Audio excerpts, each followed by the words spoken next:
na si Mister? Oh no!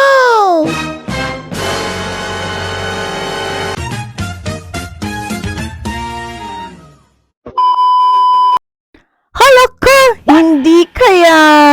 So for today's video guys, kasi may nagtatanong sa akin yung katrabaho kong Chekwa, sino daw ang nagkukulay sa aking hair? At ito na po yung reveal. Walang iba kundi ang aking mister na masipag na magkulay sa aking buhok. And ayan, nag-prepare na ako ng aking hair color. Okay? So kung magtatanong kayo kung anong brand, basta binili ko na lang dyan sa may yellow store. Pahalo-halo. Bakit ang dami Basta ganyan ang gusto ko. I-mix-mix natin mekos-mekos ba? At huwag nyo na ring i-bash yung aking lagayan dahil pinakamagandang lagayan yan para mekos-mekos yung mga hair color dito sa Taiwan. Pinakamamahal. Talaga ba? Siyempre, kailangan natin gamitin yung 100% brain cells natin. So, kumuha na lang tayo yung empty bottle door container galing sa shampoo tapos sirain. Diba? Ginamit yung brains. Ayan na. Pinaghalo-halo ko na at imekos-mekos ko na yan. At eto na. Ready na yung aking mister na maglagay ng kulay. Syempre, merong gloves yan. At syempre, gagawin niya per section ng aking buhok. Diba?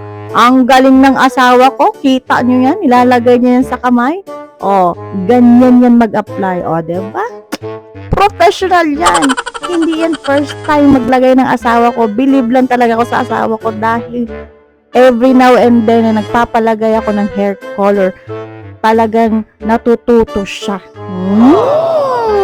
May halik ka sa akin mamaya. Galing-galing mo talaga dyan. Talagang kinakamay niya yan per section or layer ng buhok ko. Pansin nyo naman, diba? Kung gaano gumalaw yung kamay na yan, may paganyan-ganyan.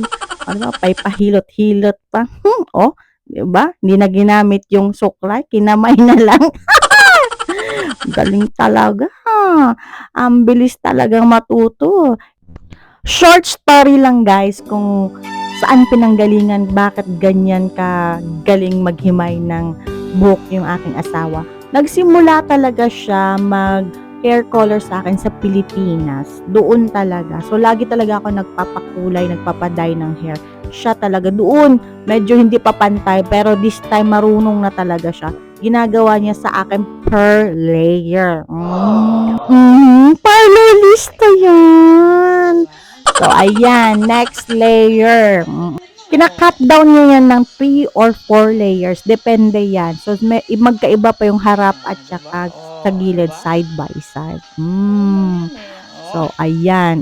Kita nyo naman kung ano ang ginagawa niya. Diba? Galing yan. So, ayan guys, makita nyo, kukulayan niya per section sa gilid sa harapan. Pag natapos na, ayan na.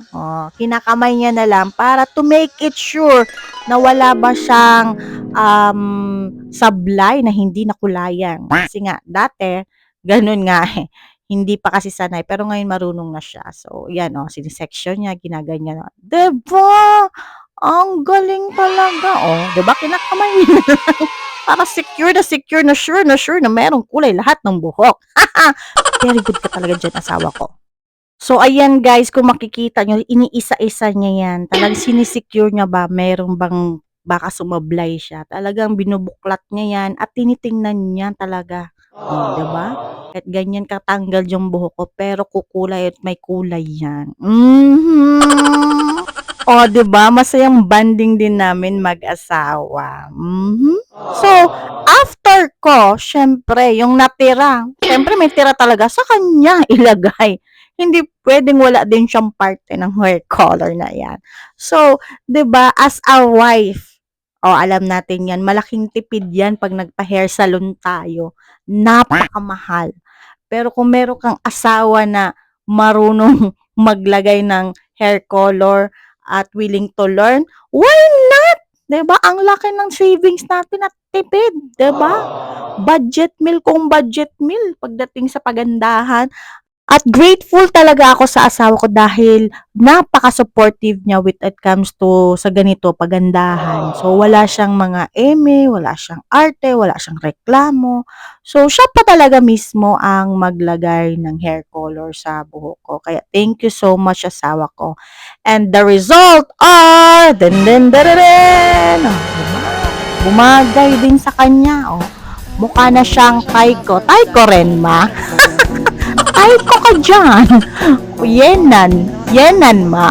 O, diba? O, diba? Nagbago yung itsura niya. Oh, saya niyan. Nakapakulay. And the result of my hair ko. Ang ganda, diba? Thank you so much. Wala akong masabi sa asawa ko. Thank you ng marami. It's a day of a happy wife na naman. Yee! Thank you so much for watching. Bye!